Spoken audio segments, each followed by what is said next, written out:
मदनपुर राजा रंजीत सिंह की दो छोटे छोटे बेटे थे।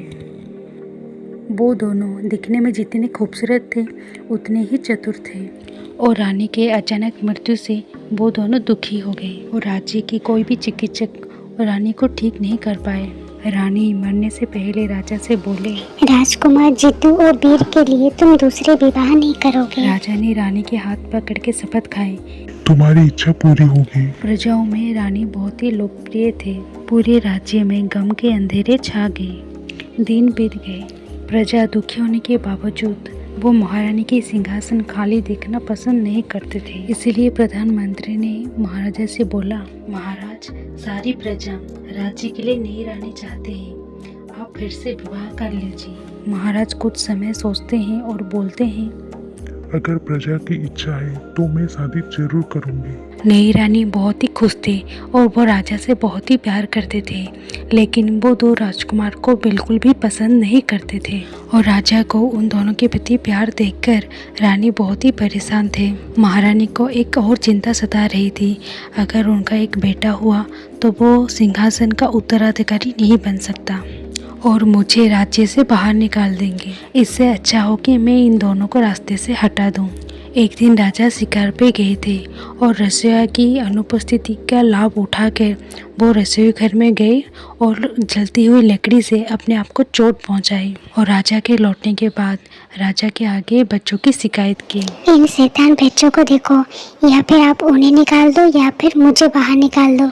और राजा ने उनकी बात मान भी ली और इस बारे में बच्चों से कुछ भी नहीं पूछा। राजा ने सोचा कि बच्चे अपनी नई माँ को पसंद नहीं करते, इसीलिए ऐसी हरकत की। वो दोनों राजकुमारों को अपने साथ रथ पे बिठा के बाहर ले गए। वो तीनों रथ पे बैठकर जंगल पहुंच गए और वहाँ राजा बोले, तुम दोनों यहाँ उतर जाओ, मैं यही पास ही जा रही हूँ, थोड़ी देर में आ जाऊंगी। और राजा ने एक ही रात के लिए जंगल में छोड़ के सुबह ले जाने की फैसला किया। इसके बाद रानी का गुस्सा ठंडा हो जाएगा और वो दोनों राजकुमारों को माफ कर देंगे। जीतू और वीर कुछ देर जंगल में घूमे। जब उनके पिता उन्हें लेने नहीं आए तब वो दोनों पूरी रात जंगल में बिताने की ठान ली और ठंड से बचने के लिए उन दोनों ने छोटे छोटे लकड़ी इकट्ठा करके उनमें आग जलाई। एक सोया तो दूसरा जाग रहा था और राजकुमारों को ये सारी हरकतें पास बैठे एक पेड़ की डालियों में दो पक्षी देख रहे थे। उनमें से एक पक्षी बोलता है, बेचारे दोनों बच्चों ने कुछ नहीं खाया, उन दोनों को भूख लग रही होगी। अगर हम दोनों उन दोनों के लिए खाना ढूंढने गए तो इतनी रात को खाना कहाँ मिलेगी। मेरे मन में एक बात आ रही है, सिर्फ दया दिखाने से कुछ नहीं होगा, हमें उन दोनों बच्चों के लिए अपनी जान भी देनी पड़ेगी। उनके जलाए हुए आग पर हम दोनों कूद जाएंगे और हमारे जले हुए मांस खा के वो दोनों अपना भूख मिटाएंगे। और हाँ, तुम्हें जो खाएगा वो राजा बनेगा और जो मुझे खाएगा वो मंत्री बनेगा। वो दोनों कोई साधारण चिड़िया नहीं थे, वो आने वाले भविष्य जान पाते थे और दोनों चिड़िया आग में कूद जाते हैं। तभी बड़ा भाई जीतू सो गया था और छोटा भाई जीतू आश्चर्य होकर ये सब देख रहा था कि दोनों चिड़िया आग में कूद गए। वीर जीतू को उठाता है और बोलता है, भाई देखो, हमें खाना ढूंढने नहीं पड़ेगा, दो पक्षी हाथ में कूद गए हैं, हमें उन दोनों को खा लेंगे। जीतू उठा और देखा पक्षियों में एक बड़ा एक छोटा है। उसने वीर को कहा, तुम बड़ा पक्षी खा जाओ। नहीं भैया, आप बड़े हैं, आप बड़े वाले खाइए, मैं छोटा वाला खाऊंगा। उन दोनों ने खाना खा के अपनी भूख मिटाई। जब उनके पिताजी नहीं लौटे तब वो क्या करेंगे ये सोच ही रहे थे। तभी एक हिरन उनके सामने आ गई। चलो हम इस हिरन को पकड़ते हैं। ऐसा बोल के वीर हिरन के पीछे दौड़ने लगा। हिरन बहुत ही तेजी से दौड़ रहा था और वीर भी उसके पीछे दौड़ रहा था, पर जीतू पीछे रह गया और वो बहुत देर तक अपने भाई को ढूंढता रहा पर वो नहीं मिला। और वो चलते चलते जंगल पार होके एक राज्य पर पहुंचा और वहाँ के लोग बड़े ही दुखी थे और पूछने पर बोले कि वहाँ के राजा की मौत हो गई है और उनके शव यात्रा पे ये सब निकले हैं। और जीतू रास्ते के किनारे खड़े होके शव यात्रा देख रहा था। तभी उसी देश की राजगुरु की नज़र जीतू पर पड़ती है और वो जीतू को अपने पास बुलाए और ऐलान किया कि महाराजा की कोई संतान नहीं है, तुम राजवंश की तरह दिख रहे हो, आज से तुम राज्य के उत्तराधिकारी हो। राजकुमार जीतू को कुछ समझ ही नहीं आ रहा था। उनके पिता उन्हें छोड़ के चले गए। छोटा भाई जंगल में खो गया। अब उनके पास कोई दूसरा चारा ही नहीं था, इसलिए वो उनके साथ जाने का फैसला करता है और राजगुरु की देखरेख में सारे कार्य समाप्त हुआ। वो राजकुमार को राजप्रसाद ले गए और दूसरे दिन पूरे दरबार के सामने राजगुरु ने जीतू को देश के उत्तराधिकारी रूप में सम्मानित की। जीतू का नाम जितेंद्र हुआ और वो उस देश का भावी राजा बना।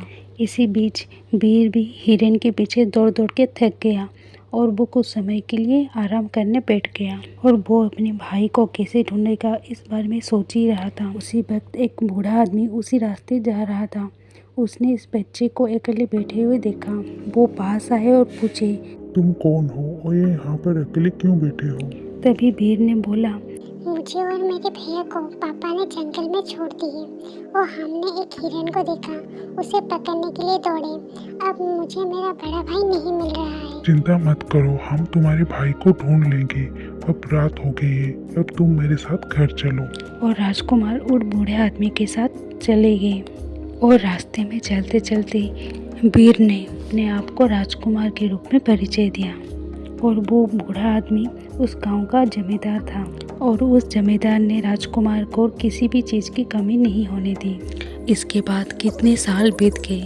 एक दिन सुनने में आया पड़ोसी राज्य की राजकुमार की राज्याभिषेक हो रहा है और जमींदार को ये भी पता थी राजा के मृत्यु शोभा यात्रा के समय राजगुरु ने एक बालक को भावी राजा के रूप में चुना था। अचानक जमींदार सोच में पड़ गए, वो राजा हमारे युवराज के खोए हुए भाई तो नहीं। और यही बात सोच के वो अपने साथ वीर को लेके राज्याभिषेक उत्सव में भाग लेने चले गए। और राजा जितेंद्र के राज्याभिषेक के बाद वो सारे अतिथियों के साथ मिलने आए। और जब जमींदार की बारी आई, जमींदार ने अपने परिचय देते हुए कहा, महाराज, जंगल में हिरन के पीछे दौड़ते दौड़ते अपने छोटे भाई को जंगल में खो देने की बात याद आई।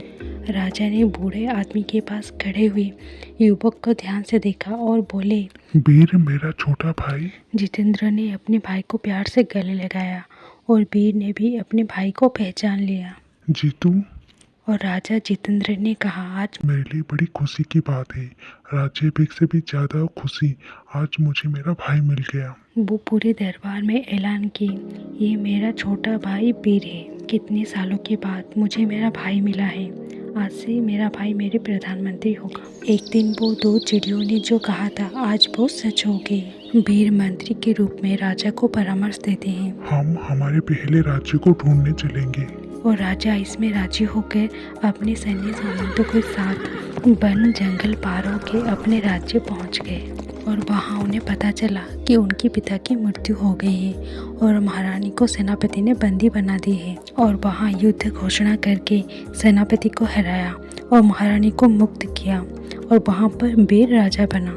इसी तरह दो पक्षी की बातें सच हुई।